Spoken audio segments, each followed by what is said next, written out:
우리 사랑하는 성도님들, 설 명절 잘 보내셨습니까? 가족 안에서 서로의 사랑을 확인하고 또 하나님의 놀라운 뜻을 발견하는 그런 시간이 되었기를 바랍니다. 오늘 이제 사무엘하 6장의 말씀을 가지고 2월 19일 목요일 우리 큐티 말씀을 함께 살펴보도록 하겠습니다. 오늘은 사람의 시선을 넘어 하나님의 시각으로 라고 하는 주제로 말씀을 살펴보려고 합니다.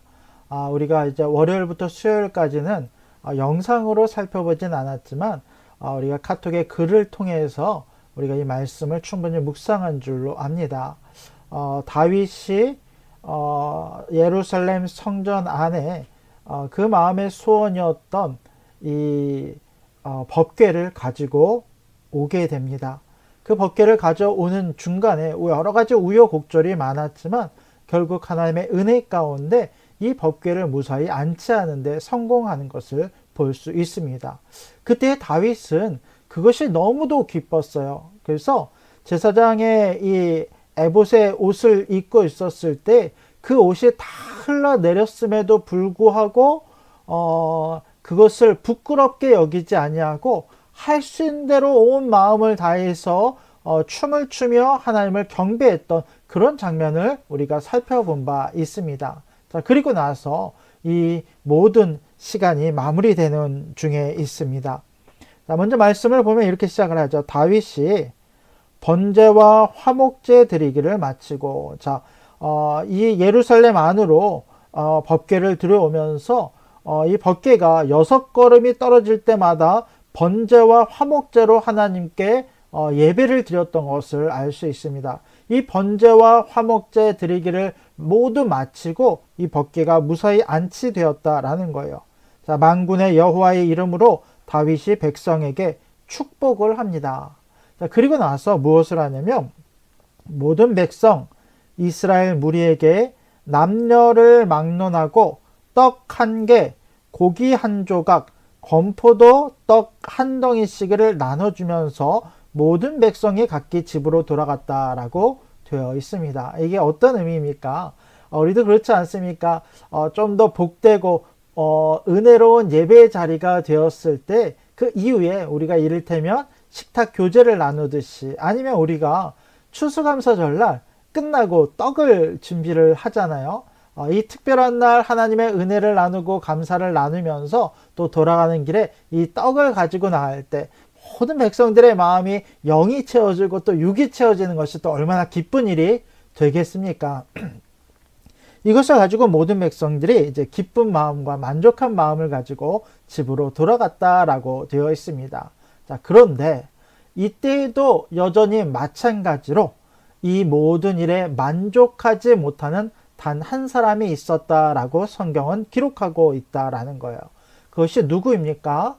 자, 보십시오. 자, 특별히 어떤 상황이냐면 모든 법궤의 안치를 끝낸 다음에 다윗이 자기의 가족에게 축복을 하러 돌아왔다는 거예요. 그러니까 가족들에게 온갖 축복과 온갖 하나님의 이 은혜를 함께 나누려고 딱 들어오고 있는 그런 중간이었어요. 근데 그때 사울의 딸 미갈이 나와서 다윗을 맞이하면서 이릅니다. 자, 이스라엘 왕이 오늘 어떻게 영화로우신지, 이 칭찬이 아니죠. 비꼬는 거예요. 방탕한 자가 염치 없이 자기의 몸을 드러내는 것처럼 오늘 그의 신복의 계집종 나의 눈앞에서 몸을 드러내셨도다 하니 겉으로는 이 영화로운 왕이라고 표현하고 자기는 계집종이라고 표현하지만 실제로 마음은 어떤 거예요? 영화로운 왕이 왜 이와 같이 자신의 몸을 드러내며 이 방탕한 자의 몸처럼 자신을 드러내냐는 거예요. 내 눈앞에서.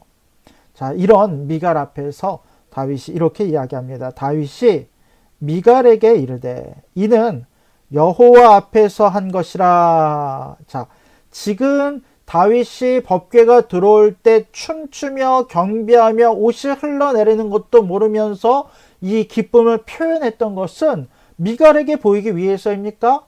사람들에게 보이기 위해서입니까? 아니라는 거예요. 오직 여호와 앞에서 하나님을 기쁘시게 하기 위해서 마치 어린아이가 이번 설에도 이제 그 어른들 앞에서 어린아이가 춤을 추며 재롱을 부리며 온 가정의 기쁨이 되었던 것처럼 여호와 앞에서 이 모든 것을 했다라고 이야기를 해요. 그러면 이런 이야기를 해요. 그가 너희 아버지 누구입니까? 사울, 그리고 그의 온 집을 이 사울이 하나님을 떠남으로 버리셨고 이제 나를 택하여 나를 여호와의 백성 이스라엘의 주권자 왕으로 삼으셨으니 내가 여호와 앞에서 마땅히 뛰노는 것이 마땅하지 않느냐라고 이야기를 해요. 자, 보십시오. 지금 미갈은 다윗의 아내예요. 그러나 그 이전에 미갈은 누구의 딸입니까? 사울의 딸이에요.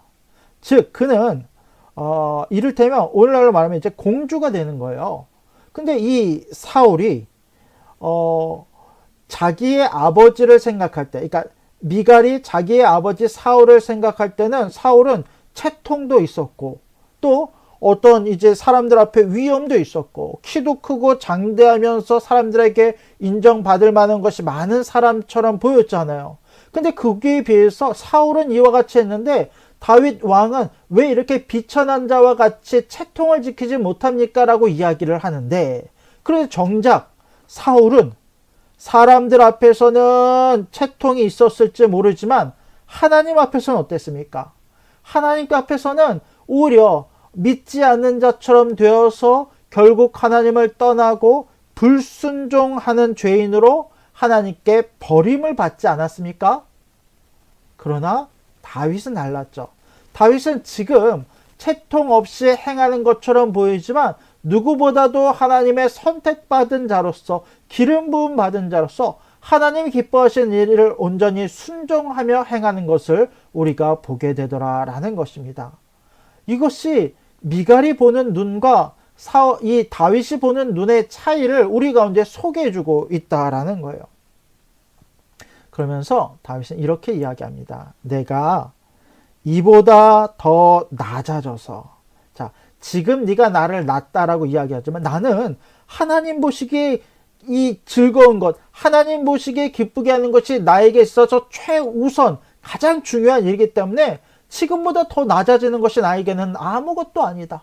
오히려 더 낮아져서 천하게 보일지라도 네가 말한 바 계집종에게는 내가 높임을 받으리라 한지라.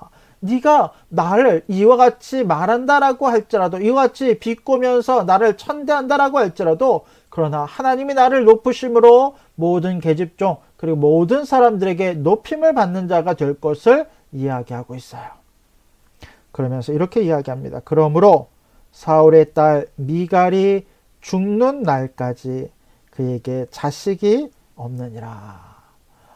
결국 이와 같이 다윗을 비꼬는 것처럼 이야기했던 그 마음은 실제로 하나님 보시기에 하나님이 세우신 기름 부음 받은 왕을 멸시하는 일이기도 했어요. 그리고 거기에 대한 책임을 지게 되는데 그가 죽는 날까지 자식이 없었다라고 이야기합니다. 자, 이것이 의미하는 것이 무엇이냐면 결국 사울의 집안과 다윗의 집안에 있어서 사울의 어떤 모든 이 자손이 끊겨지게 되고 이제 다윗의 집안은 하나님의 언약 안에 거하면서 이 언약 백성들이 이 자손을 통해서 계속 이어지는 것을 우리가 볼 수 있다라는 것입니다. 여러분, 오늘 말씀은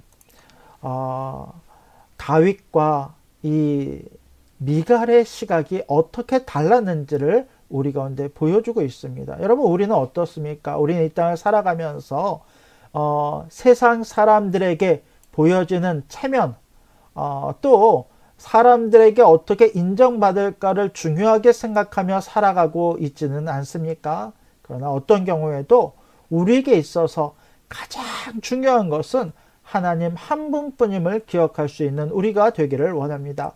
우리의 신앙생활과 우리의 삶의 모든 것들은 사람들에게 보이기 위한 삶이 아니에요. 오직 살아계신 하나님 한 분 앞에 온전히 인정받으며 살아가는 우리가 되기를 원합니다. 다윗이 왕의 위엄을 벗어던지고 오직 어린아이와 같은 순수한 열정으로 나아갔던 것처럼 오늘 우리 안에도 그 뜨거운 예배의 감격과 은혜가 다시금 회복될 수 있기를 원합니다. 점잖은 구경꾼으로 남아 신앙생활을 하는 자들이 되는 것이 아니라 은혜의 자리 한복판으로 뛰어들어서 뜨겁게 마음껏 하나님을 기뻐하고 춤추며 찬양하며 살아갈 수 있는 정말 구별된 예배자가 될 수 있는 저와 여러분들이 될 수 있기를 주님의 이름으로 간절히 부탁드립니다. 오늘도 주님 안에서 은혜롭고 승리하는 삶을 살게 되시기를 주님의 이름으로 축원합니다. 내일 뵙겠습니다.